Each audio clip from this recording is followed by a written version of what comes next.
শনিবার সকালে তেহরানের একটি কমপ্লেক্সে ইরানের শীর্ষ কর্মকর্তাদের বৈঠকের তথ্য পায় মার্কিন গোয়েন্দা সংস্থা সিআইএ। বৈঠকে দেশটির সর্বোচ্চ ধর্মীয় নেতা আয়াতুল্লাহ আলী খামেনিও উপস্থিত থাকবেন এমন তথ্য পায় সংস্থাটি। এরপরই হামলার সময় বদলে ফেলে যুক্তরাষ্ট্র ও ইসরায়েল, যা তাদের জন্য বড় সুযোগ তৈরি করে দেয়। তারা মনে করে এ কৌশলেই ইরানের শীর্ষ কর্মকর্তাদের সরিয়ে দেওয়া এবং সর্বোচ্চ নেতাকে দ্রুত সময়ে হত্যা করা সম্ভব হবে।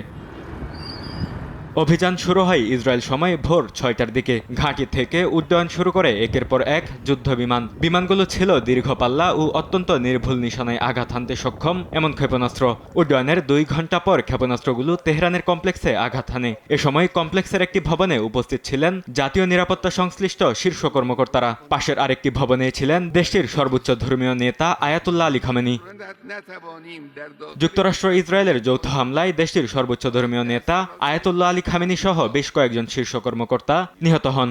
বিভিন্ন গণমাধ্যমের তথ্যমতে হামলার আগে যুক্তরাষ্ট্র ও ইসরায়েলের মধ্যে ঘনিষ্ঠ গোয়েন্দা তথ্য আদান প্রদান হয়েছিল। সিআইএ কয়েক মাস ধরে আয়াতুল্লাহ খামেনির অবস্থান ও চলাফেরার এমনকি অভ্যাসেও নজর রেখেছিল।